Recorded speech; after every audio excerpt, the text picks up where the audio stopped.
Y'all ready for this? Just kidding, I'm not gonna do anything crazy.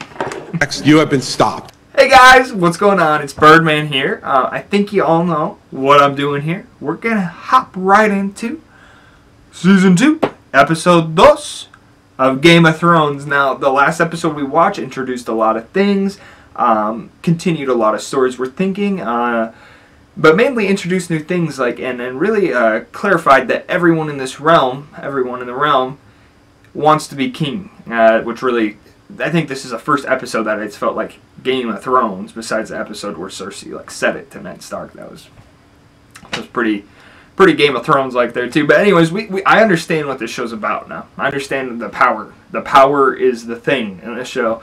And I'm excited to get into episode 2. I'm excited to get farther down the season, and I can't say anything for sure just because work can get busy, but hoping I can work through the season pretty fast here. Like I said, I will be doing True Detective 2. That's only 8 episodes though, so that will be coming out on a little bit slower rate than this one, maybe like once or twice a week. But I'm trying to get at least 3 of these videos out a week is going to be the plan. After this week, I'll let you know for sure if we're going to stick to that, but I think 3 a week is definitely doable, so we're going to try for that. Here's episode 2, season 2. Super psyched to get into it. Got my notes ready. Let's do this thing. I'm once again pumped. Let's stay pumped. Pump you up. So just one more thing I want to talk about. I know there's some of you who are probably out there like, why has he stopped responding to comments? Is he too good for us? Is that what he's thinking? No, absolutely not. That's not what I'm thinking. Just been really busy with work lately, getting into the schedule. So that's all there is there. I'll get through it. I'll respond to every single comment. And I also did have an idea for a video, just a quick little video I can do if you guys would be interested. And that is like a Q&A. You may have already commented on my Season 2, Episode 1 reaction if you want it, but I was really thinking about doing a Q&A. If you guys would be interested in that, I wouldn't mind throwing together like a little 5-minute video with answering some questions you guys have. Just let me know any questions you have that would be good in a Q&A form. It can be personal questions, not too personal. They could also be questions about Game of Thrones, other shows, etc.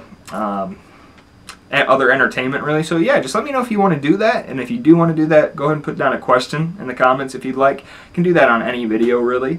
Just let me know. And once again, I'm pumped. You're pumped. Let's do this. Game of Thrones episode... What am I even saying? I'm so excited. I'm flustering my words. It's Game of Thrones, Season 2, Episode 2. Let's do this thing. Father's kitchens. It almost beggars belief. Strange things do happen. You should taste her fish pie. I don't think Lord Varys likes fish pie. How can you tell? I can always tell. Shit. And my Lord Varys and I can't let our disadvantages get the best of us.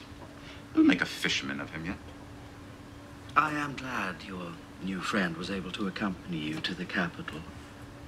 Friends are such an important part of life. Unfortunate that your father didn't want her to come. But rest easy, my lord. I am very good at keeping secrets for my good friends. Your discretion is legendary, where your friends are concerned. How unspeakable of me to go on and on when all you want to do is rest. I will leave you. Welcome to King's Landing, my dear. The city is made bright by your presence. We have a council meeting, my lord. I don't like threats. Who threatened you? I'm not Ned Stark. I understand the way this game is played. Ned Stark was a man of honor. And I am not. Threaten me again, and I'll have you thrown into the sea. Damn, Tyrion. You might be disappointed in the results. The storms come and go. The big fish eat the little fish, and I keep on paddling. Come, my lord. We shouldn't keep the queen waiting. Interesting. Very interesting. From this... That's just... Oh, you're kidding me.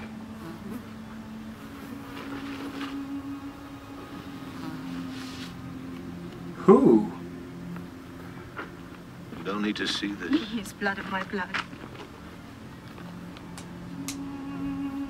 Who did this?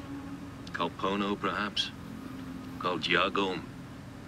You don't like the idea of a woman leading a Kalasar? He will like it far less when I am done with him. Daenerys. He's got some power, baby.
It's really powerful.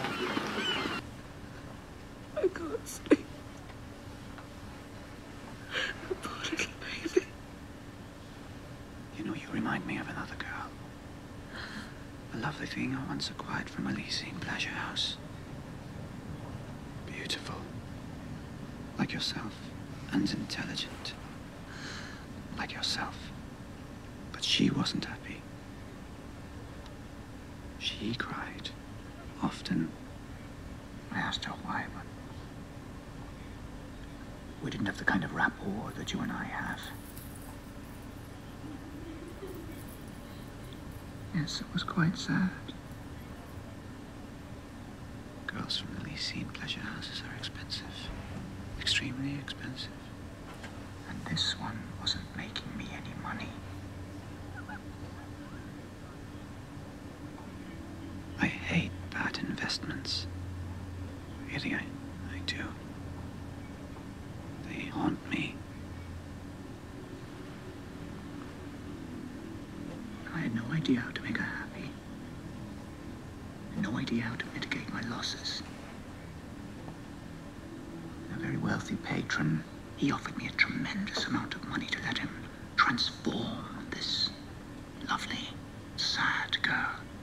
To use her in ways that it never occurred to most men. Good music here. And you know what occurs to most men. I would not say he succeeded in making her happy. But my losses were definitely mitigated.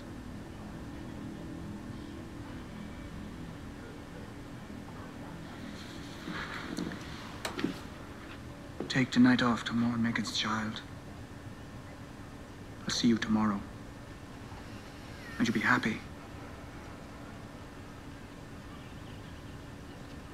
That makes me happy. Man, he's just a pimp. That's all he is. He just gotta... He don't give a fuck. He's just gotta make sure his whores are working well. See tonight. From there, I'm afraid it's rather a long walk to Castle Black. I hope you enjoy the wall. I found it surprisingly beautiful. In a brutal, horribly uncomfortable sort of way. The lads will escort you. The streets aren't safe at night, my lord. These men are under my command.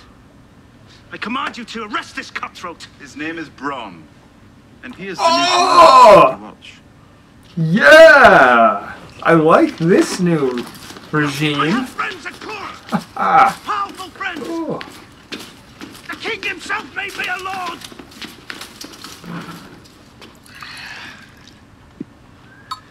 To the new commander.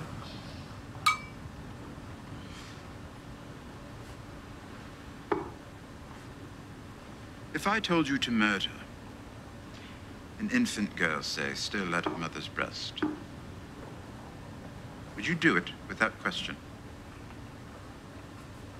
Without question? No. I'd ask how much.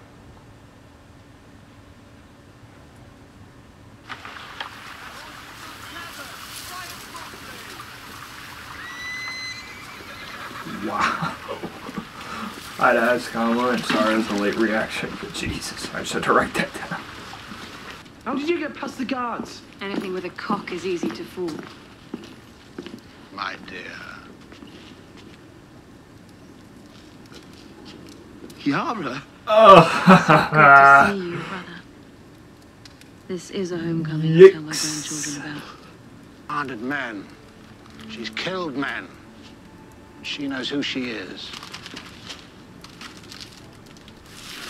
No man gives me a crown.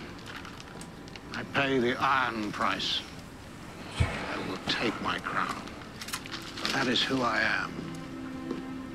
That is who we have always been. Now they're mixing to the Game of Thrones, man. You won't stand a chance against the Lannisters on your own. Who said anything about the Lannisters? What are they up to? Are they against the North? I don't know.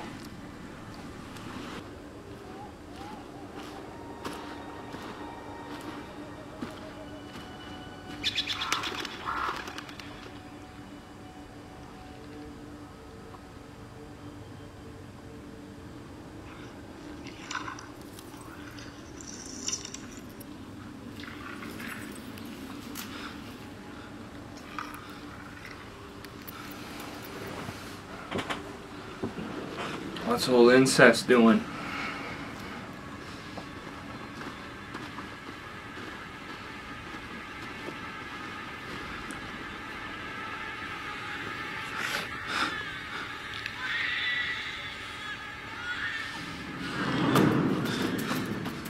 Wow, that was a terrific shot.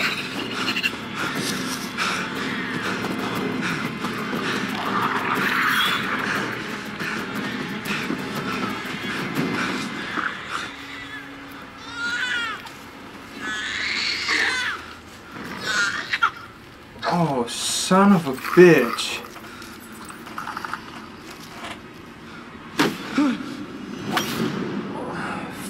What the fuck?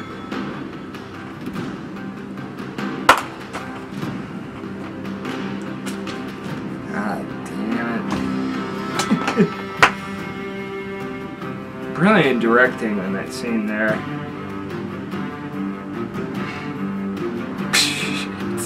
Well, we're gonna be watching the next episode tonight. There's no way out of that, am I right? Well. What an episode we had there. I mean, what is another great example of pacing in Game of Thrones and how they're able to do a slower episode with not as much going on, but still keep you engaged because of the great acting and the great narrative. I just love that. For those of you who don't know, which I'm sure you do a nice long overview of the one moment here. Do a nice long overview of the episode here, just going over some notes I took throughout the show. Before we go into that, I just got a quick overview for those of you who have to get going somewhere, don't want to watch the whole 15-minute spiel I'm about to go on. General overview for this episode. Great world building. I mean, we had pirates into the mix, we added the Greyjoys, we're expanding on this religion, we're building this massive world even bigger, and that's just a great thing to do in this episode, and that's a great thing to do going deeper into this season, starting out the season. They need to do that in the beginning. Very well done. Perfect pacing, as I talked about before. Paced perfectly. They know how to pace these seasons out right. It's like a great long epic, right? And they pace it perfectly. They know when to throw in the slower episodes, and they know what to do in these slower episodes to make it intriguing. And really, these slower paced episodes tend to be some of my favorites. So the last thing, good character development. That's what we got throughout this whole episode, and that's what kept me engaged. Is we had character developments for new characters, we had character developments for some of our old characters from season 1. It was just good stuff. All around a really great episode, and one of my top 3 episodes so far. So really glad to get that overview done with, because I got a lot to talk about here. So let's jump in depth, right? First thing I want to talk about is some more in general stuff here. I usually do it at the end, but I'm going to start talking about in general stuff at the beginning. Council meeting directing, right? I don't know if it's a council meeting is right, but it's where the King's Hand and all the lords and the Queen get together and discuss what's going on, right? The directing was really well done. it didn't like cut from face to face, which is fine. It's a normal thing to do, but it didn't just cut to face for who's talking at the table. It did this nice thing where one person was talking, and then in the distance there's another person, and the camera would focus on the person in the front, right here, and then when the other person started to talk, it would like blur out this and go back there. And it was really phenomenal directing, I thought. Something that could get overlooked, but I don't overlook things. Next thing I want to talk about is the Dothraki death. I don't know his name, but the Dothraki was obviously, his head was sent back on the horse and his wife came. And two things I want to comment on this. Acting by the wife, don't even know her name. Phenomenal actress. There's some raw emotion there. I could really feel it, and I really appreciated that. And on top of that, there was just a terrific shot where she was crying into Daenerys. You know, she just lost her husband. And we hear her scream, which is another great acting, but the shot, it backs up and you just see this desert wasteland that they're sitting in, and how really hopeless their situation looks right now, and how hopeless the current situation, like the exact situation where this lady's husband's head has just been sent back in the horses, and you just hear scream as we get this great long shot of the whole scene, of the whole set. It's phenomenal. It was really great. The last general thing I have is the final scene with Jon Snow. Wow, the directing through the trees, there wasn't a lot of cuts. It kind of just followed him really smoothly. Good directing. So, got like a good directed episode. Very well directed episode. Going in depth now, we got Tyrion. We got a lot of stuff about Tyrion. First thing we see is Viserys and Tyrion have a little confrontation. He's talking to Shae when Tyrion comes in, and I don't know, they don't straight up tell you this, but I assume Viserys is talking to Shae because it's like a form of power, because Viserys knows that Tyrion's not supposed to have Shae there because Viserys knows everything. And now what Viserys is probably thinking is, now that Tyrion knows that I know she's here, I have power over him. And Tyrion's like, no you don't. I'll fucking kill you. He didn't say I'll kill you, but he's like, you know what, I wouldn't fuck with me. And Viserys just comes right back and says, I wouldn't fuck with me. You want to throw me out to sea? I'll paddle along. Great confrontation there. Really, really good scene there. There's also a comparison to Tyrion and Ned Stark. We saw Ned Stark was kind of really trusting of everyone, and that was almost a fault. Tyrion said, I'm not Ned Stark, okay? So don't fucking try your shit on me. Don't try to play the nice guy. Also, what did I write down here? Oh, Tyrion's brains. His brains come out when he gets this warning from Commander Mormont. He's like, send more men. We're gonna need more men. You got no idea what's coming, people. This dead guy just came in. A White Walker came in and tried to kill me in my bed. So we need more men down here. And Cersei's like, oh, what the fuck do the Northerners know? That's what all these people around the table are saying, right? Tyrion's like, Mormont doesn't lie, guys. Tyrion's smart. His brains show there. We got some good Tyrion continued development on his smarts and how that's one of his greatest assets. Another Tyrion thing. Tyrion, man, his most. I'll get into this a little later. Tyrion, when he has this meeting with Janis, he gets Janis in there. I believe that's his name, Lord Janis, the guy who was in charge of killing all the bastards. He gets Janis in this room, fills up the plate with tables, really a charmer. And that just shows to me that Tyrion's #1 trait is a charmer. He knows people, not necessarily being a charmer, that's wrong. Tyrion's best trait is that he knows people and he knows how to control people, and that is dangerous. So I'd keep an eye on little Tyrion the Imp. Now here's a thought about Tyrion, or maybe a little foreshadowing, I don't know. But after Tyrion exiles Janis, I apologize. After he exiles him and replaces Bronn in his position, is Tyrion now playing a Game of Thrones? I mean, sorry about that, it's a little corny, but is he really? Because it seems like he's trying to gain a position of power here. He has a position of power, and he's doing his best to capitalize on that. Is that what his motivation is here? Because his motivation is a little iffy, and his loyalty to his family is a little iffy. Even though he says he is, I don't know. He's a great liar. So we'll see. Tyrion had a great episode here. A lot of good character stuff for Tyrion here. Tyrion the Imp. Quick stuff now. Littlefinger. We're reminded here when Rose starts crying after she's thinking about the baby dying. Littlefinger comes in and has like a friendly, not so friendly confrontation. He's like he's saying something that's a real asshole thing to say in a nice way, like saying, "Fuck you." you know. But I said it nice, so it's alright. I wasn't like screaming it at you.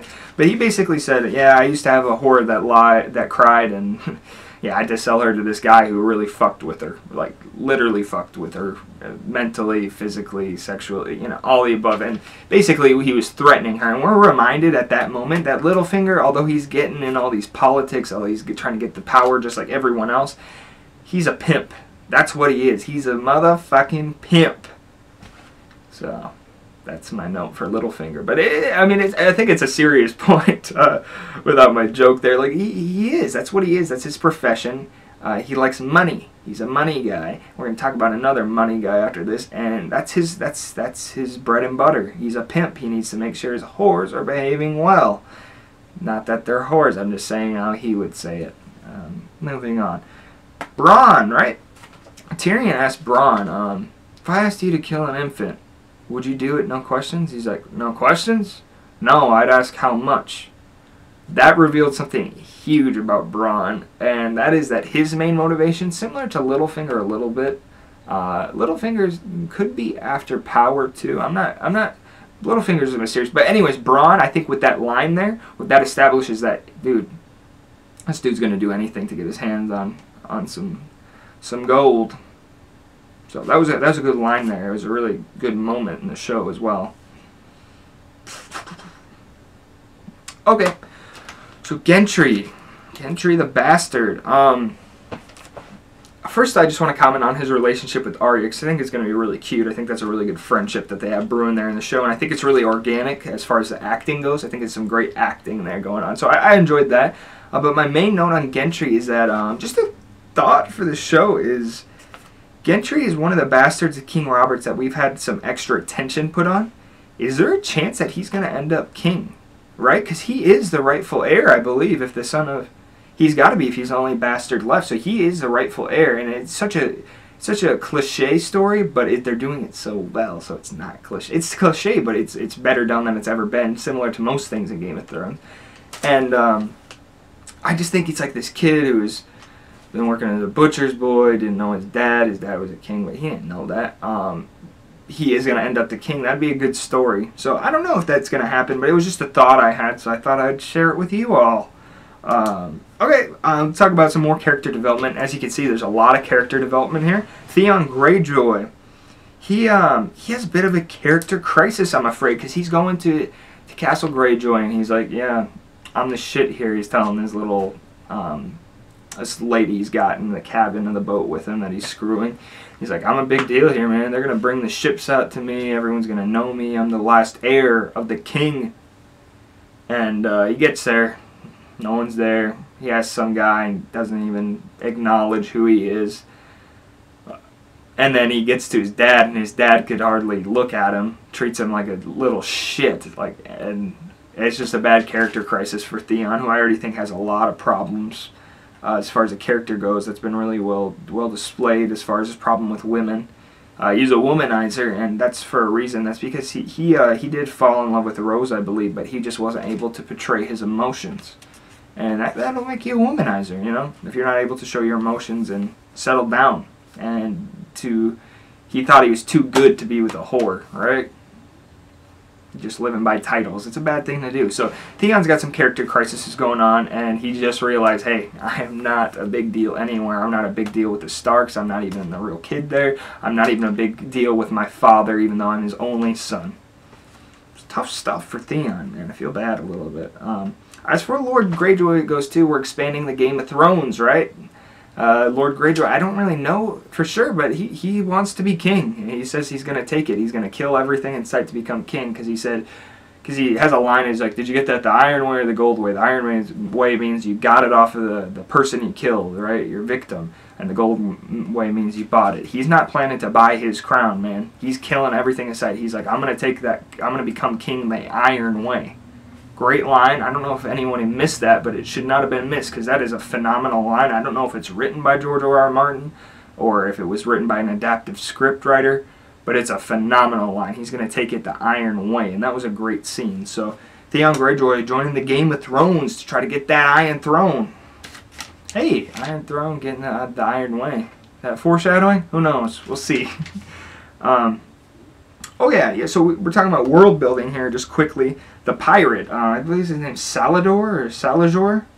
I honestly didn't catch it, but we got pirates in this world now too. In this huge, expansive world, we also have pirates. So, pretty. I mean, it's just crazy how huge this world keeps getting. It keeps growing. And then the Greyjoys, you got to think that also built the world as well, right? We got pirates, we got these Greyjoys.